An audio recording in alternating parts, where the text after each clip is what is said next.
नमस्कार दोस्तों, हम ज्ञानी बुद्धा चैनल में आपका स्वागत है। दोस्तों, बेकार का पश्चाताप उसे कहते हैं जब इंसान सोचता है कि जो हुआ वह नहीं होना चाहिए था।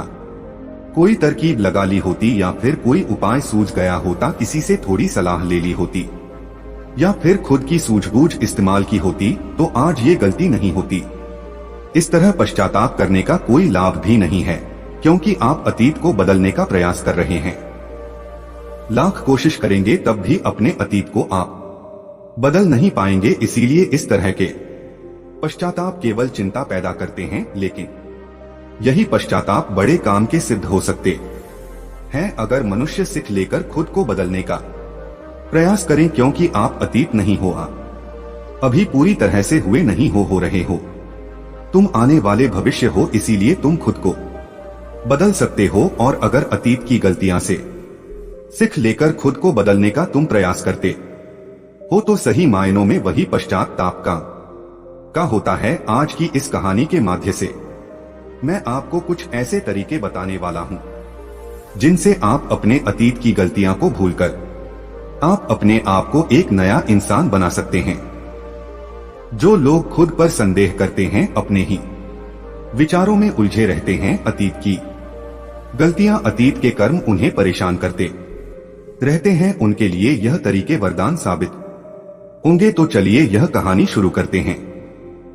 जीवन में साल मेहनत करने के बाद भी जब इंसान को उसके कर्मों का फल नहीं मिलता तो वह अंदर से निराशा हो जाता है। कुछ ऐसा ही एक सन्यासी के साथ हुआ था। उसने सन्यास सोचकर ग्रहण किया था कि मैं सत्य की खोज किसी भी कीमत पर करके ही रहूंगा। लेकिन 30 साल बीत चुके थे और अभी तक उसका अपने मन पर कोई भी वश नहीं था। जब भी उसकी नजर सुंदर स्त्रियों पर पड़ जाती तो उसके मन में कामुक विचार उठने लगता। जब भी वह अकेले में बैठता तो उसे खुद पर पश्चाताप होता कि वह क्यों सन्यासी बन गया। वह भी अच्छा पैसा काम सकता था, अच्छा परिवार बसा सकता था, उसके भी बच्चे हो सकते थे, पत्नी हो सकती थी। लेकिन यह सारे सुख त्याग कर मैं जंगल में क्यों चलाया। और इसी तरह के विचारों से वह बहुत ज्यादा नकारात्मक हो गया था। छोटी छोटी बातों पर गुस्सा हो जाना, किसी कामयाब आदमी को देखकर अंदर जलन पैदा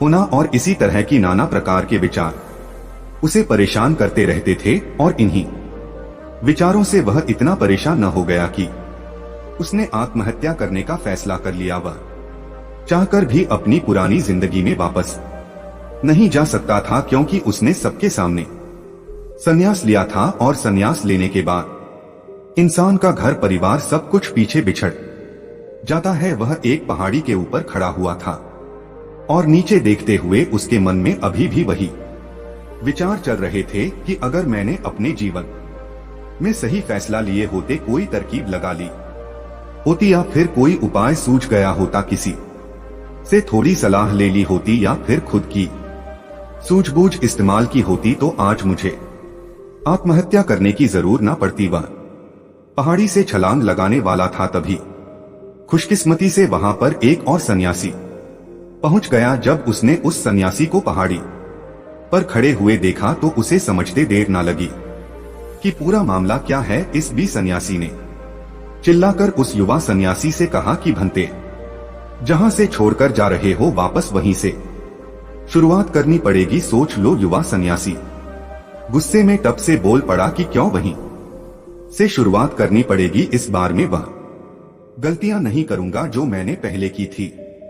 युवा सन्यासी ने रोते हुए कहा कि मानता हूं कि अनजाने में मुझसे कुछ गलतियां हुई हैं, लेकिन ऐसा नहीं है कि वह गलतियां मैं हमेशा दोहराता रहूंगा। उन गलतियां से मैंने बहुत बड़ी सीख ली है, लेकिन बदकिस्मती यही है कि उन गलतियां को अब ठीक नहीं किया जा सकता। यह सुनकर वृद्ध सन्यासी जोर जोर से हंसने लगा। आसमान में बिजलियां कड़क रही थी और वह वृद्ध सन्यासी चिल्ला चिल्लाकर एक ही बात कह रहा था कि अतीत में हुई गलतियां कोई नहीं सुधार सकता, क्योंकि बीता हुआ समय कभी लौटकर वापस नहीं आता। मूर्ख होते हैं वह लोग जो सोचते हैं कि मैं अतीत को बदल सकता हूं। उनसे बड़ा अज्ञानी इस दुनिया में कोई दूसरा नहीं हो सकता है, क्योंकि जब तुम समय को ही वापस नहीं मोड़ सकते तो तुम अपने अतीत को कैसे बदल सकते हो। लेकिन जो समझदार और ज्ञानी मनुष्य होते हैं कि एक बेहतर और अनुभवी इंसान बनने के लिए जीवन में गलतियां करना कितना जरूरी होता है। गलतियां के कारण ही तुम सीख लेकर भविष्य में खुद को बदलना चाहते हो, खुद को एक बेहतर इंसान बनाने का प्रयास करते हो। जब तक तुम्हें खुद की कमियां ही पता नहीं चलेगी तब तक तुम अपने आप को बेहतर बनाने का प्रयास कैसे करोगे। और कमियां सिर्फ गलतियां की वजह से ही पता चलती है। गलत करते हैं वह माँ बाप जो अपने बच्चों को गलतियां करने का मौका ही नहीं देना चाहते। जीवन वह युद्ध का मैदान होता है जहां पर एक इंसान गलतियां करके खुद को योद्धा बनाता है। और जो इंसान यह सोचता है कि मैं जीवन में कोई भी गलती ही नहीं करूंगा, तो इसका मतलब यह है कि जीवन के क्षेत्र में वह हिस्सा ही नहीं लेना चाहता। और जो इंसान युद्ध के मैदान से भाग खड़ा होता है उसे कायर कहते हैं। कायर होते हैं ऐसे लोग जो अपने अतीत की गलतियां से डरकर नई शुरुआत ही नहीं करते हैं। जीवन तो चलते रहने का नाम है, चलते हुए इंसान गिरता भी है, रोता भी है, लेकिन रुकता कभी नहीं है। वह फिर खड़ा होता है, फिर चलता है, क्योंकि जीवन चलते रहने का नाम है। बूढ़े सन्यासी ने कहा कि आज मैं तुम्हें ऐसे 5 तरीके बताने वाला हूं जिनका पालन पूर्ण करके तुम अपने अतीत की गलतियां को अपनी ताकत में बदल सकते हो। बूढ़े सन्यासियों ने पूछा कि क्या तुम वह तरीके सुनना पसंद करोगे? अगर सुनना ही चाहते हो तो पूरा ध्यान लगाकर सुनना।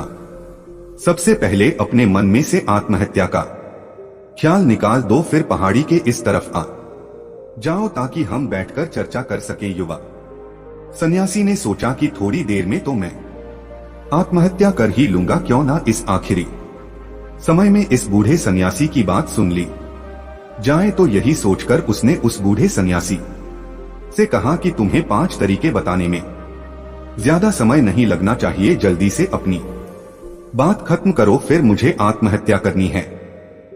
बूढ़े सन्यासी ने ज्यादा समय ना लेते हुए सबसे पहले तरीका बताना शुरू किया। उन्होंने कहा कि सबसे पहले यह जानो कि अतीत में जो भी गलती हुई है वह किसके कारण हुई है, उसके पीछे क्या कारण था। कोई भी गलती करने के पीछे कुछ मुख्य कारण होते हैं, तुम्हें वह कारण पहचानने होंगे। वह कारण या तो कोई मजबूरी हो सकती है या कोई इंसान हो सकता है जिसकी वजह से तुमने यह गलती की, या इसके पीछे तुम्हारा कोई अपना स्वार्थ भी हो सकता है। तुम्हें वह कारण पहचाना है। अगर किसी से धोखा मिला तो क्यों मिला? क्योंकि शायद आपने ज्यादा विश्वास कर लिया होगा। एक बार अगर वह कारण पकड़ में आ जाए तो आपको पता चल जाएगा कि आपकी कमी क्या है, आपकी कमजोरी क्या है। और एक बार अगर किसी गलती के पीछे की वजह समझ में आ जाए तो वह गलती सुधारी जा सकती है, भविष्य में दोबारा घटित होने से रोका जा सकता है। बूढ़े सन्यासी ने बड़ी ज्ञान की बात बताई। उन्होंने कहा कि गलतियां हमें दुख नहीं देती हैं, दुख हमें तब होता है जब हम अपनी गलतियां को बार बार दोहराते हैं, जब हमें यह लगने लग जाता है कि हम शायद अपनी गलतियां को सुधार नहीं पाएंगे, शायद हमारे अंदर उतना आत्मबल नहीं है कि हम अपनी गलतियां से सीख लेकर उन्हें सुधार सके। जब हमें खुद पर इस बात को लेकर संदेह होने लगता है तब हमें पीड़ा होती है। अगर एक बार गलती करके उससे सीख ले ली जाए तो विश्वास करो जीवन में कोई दुख नहीं रहेगा। इसके लिए हमें उस गलती के पीछे की वजह पता होना बहुत आवश्यक है। जब खाली बैठकर चिंतन करोगे तो इतना कठिन नहीं है यह ढूंढना, और एक बार अगर उसे गलती के पीछे की वजह समझ में आ जाए तो फिर यह दूसरा तरीका काम आता है। गलती के पीछे की वजह समझ में आने के बाद खुद से एक सवाल पूछो, यह गलती करने से पहले तुम कैसे इंसान थे, और यह गलती करने के बाद तुम्हारे अंदर क्या बदलाव आया? क्या तुमने अपनी गलती से सीख ले ली तो क्या सीख ली, और अपने बारे में नया क्या जाना? बूढ़े सन्यासी ने कहा कि ऐसे सवाल खुद से पूछने के बाद तुम पाओगे कि तुम्हारे जीवन में कुछ नए अनुभव जुड़ गए हैं। यह अनुभव जीवन में आगे बढ़ने के लिए, विकास करने के लिए बहुत आवश्यक होते हैं। कुछ लोगों को धोखा मिलता है तो उन्हें लगता है कि उनकी इसमें क्या गलती थी, उन्हें धोखा क्यों मिला।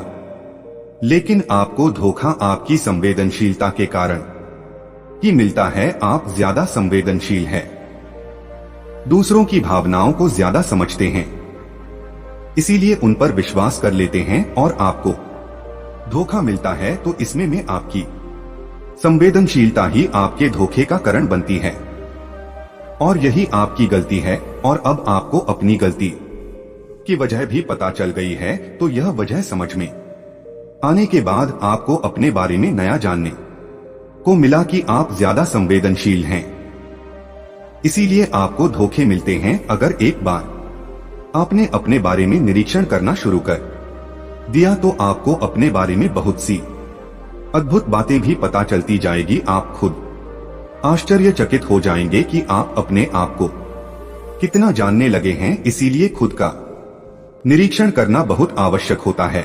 और तीसरी तरीके से हम खुद से संकल्प करते हैं, दृढ़ संकल्प लेते हैं कि हम भविष्य में कभी भी यह गलती नहीं दोहराएंगे। कोई नई गलती कर लेंगे, कोई नई सीख मिलेगी, लेकिन यह गलती दोबारा कभी नहीं दोहराएंगे। बूढ़े सन्यासी ने बताया कि 3 तरह के लोग होते हैं। एक वह जो दूसरों की गलतियां से सीखने हैं, दूसरे वह जो खुद गलती करते हैं तब सीखने हैं, और तीसरी वह जो गलतियां करते रहते हैं लेकिन कभी सीख नहीं लेते। नदी का मतलब तभी निकलता है जब वह अलग अलग जगह से होकर गुजरती है। अगर वह एक जगह पर ठहर जाएगी तो वह कभी नदी नहीं कहलाएगी। इसी प्रकार जीवन भी नई गलतियां करने के लिए बना है। इसीलिए जो गलती तुमने एक बार कर दी तो उसके बाद खुद से दृढ़ संकल्प ले लो कि नई गलती होगी तो ठीक, वरना यह गलती जीवन में कभी नहीं दोहरा होगा। तभी आप जीवन के प्रति बुद्धिमान हो सकते हैं, बुद्धिमानी से भरा जीवन जी सकते हैं, वरना तो एक जानवर के जीवन में और तुम्हारे जीवन में कोई फर्क नहीं रहेगा। चौथा तरीका बताते हुए सन्यासी ने कहा कि कई बार हमें अपनी गलतियां का पहले ही एहसास हो जाता है, गलती होने से पहले ही हमें पता चल जाता है हमसे गलती होने वाली है। इसीलिए अगर गलती होने से पहले आपको एहसास हो रहा है तो आप बहुत खुशकिस्मत हैं और आप उस गलती को होने से रोक सकते हैं। ब्रह्मांड हमें संकेत देता है, हम सबने महसूस भी किया होगा, लेकिन हम फिर भी उसे नजरअंदाज कर देते हैं, जिसका परिणाम हमें भविष्य में भोगना पड़ता है। धीरे धीरे जब आप अपने अतीत की गलतियां से सीखने लगता है तो आपका अनुभव बढ़ने लगता है, जीवन के बारे में समझ पैदा होती है, और जब समझ पैदा होने लगती है तो गलतियां को होने से रोका जा सकता है। अपनी बुद्धिमानी का इस्तेमाल करिए, चिंतन करिए कि कोई काम आप कर रहे हैं उसका परिणाम क्या हो सकता है, क्या यह कोई गलती तो नहीं कहलाएगी, और इसी तरह आप जीवन के लिए परिपक्व बनते जाते हैं। यही आपका विकास है और सभी मनुष्यों को यहां से होकर गुजरना ही होगा, वरना तो जीवन वहीं पर ठहर जाएगा, आगे नहीं बढ़ेगा। आगे बढ़ाना है तो इस तरीके की प्रणाली अपनानी होगी। आखिरी और सबसे महत्वपूर्ण सीख, अगर तुम गलतियां से अनुभवी इंसान बन चुके हो तो अब तुम दूसरों के लिए मार्गदर्शक का काम कर सकते हो, दूसरों के लिए दीपक बनकर उन्हें रोशनी दे सकते हो। आखिरकार हम वैसे ही बन जाते हैं जैसा हम सोचते हैं, और जब आप दूसरों की सहायता करने की सोचते हैं तो आप खुद एक बेहतर इंसान बनते चले जाते हैं। फिर प्रकृति आपकी सहायता करती है, ब्रह्मांड आपको रास्ता दिखाता है, और आप जब मानव जाति का कल्याण करने के कार्य में लग जाते हैं तब वह शास्त्रों में सबसे श्रेष्ठ कार्य माना जाता है। इससे श्रेष्ठ कार्य कोई हो नहीं सकता है जो मनुष्य समस्त जीव जंतुओं और मानव जाति के कल्याण के बारे में सोचते हैं। ऐसे लोग परमात्मा तुल्य हो जाते हैं, उनके मन में करुणा और प्रेम उत्पन्न होने लगता है, और परमात्मा करुणा और प्रेम का ही दूसरा नाम है। यह प्रवचन सुनकर वह युवा सन्यासी उस बूढ़े सन्यासी के चरणों में गिर पड़ा और उसे कहने लगा कि आपने मुझे ऐसे निर्मल और जीवन को सार्थक बना देने वाले ज्ञान को पाकर उसकी आंखों से धन्यवाद के फल स्वरूप आंसू बहने लगे थे और वह बूढ़ा सन्यासी उस युवा सन्यासी को दोनों ही अपने आश्रम लौट आए। तो दोस्तों, इस कहानी से हमें यही सीख मिलती है कि हम अपने बीते हुए अपने अतीत को हम बदल नहीं सकते, पर हम अपने आने वाले भविष्य को बदल सकते हैं। और अगर अतीत की गलतियां से सीख लेकर खुद को बदलने का प्रयास करते हैं तो सही मायनों में हम एक बेहतर जिंदगी जी पाएंगे। तो दोस्तों, उम्मीद करता हूं कि आपको यह कहानी पसंद आई होगी। ऐसी ही प्रेरणादायक कहानी सुनाने के लिए हमारे चैनल हम ज्ञानी बुद्धा को सब्सक्राइब करें। मिलते हैं फिर किसी नई कहानी के साथ, तब तक अपना ख्याल रखें। नमस्कार।